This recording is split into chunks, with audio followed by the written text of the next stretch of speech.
तेरे लक धक लक धक चाटने के हाव भाव में तेरे उसकी अखियां इंग्लिश बोले मेरी अनपढ़ अखियां रे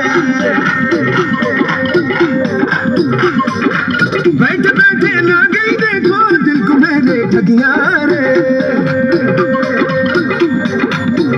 हाय मेरे पास से होके फिर वो डीजे से जाके बोली भैया तू डिजाइन करियो अब बीट चलेगा थोड़ी क्योंकि बेबी को बेस पसंद है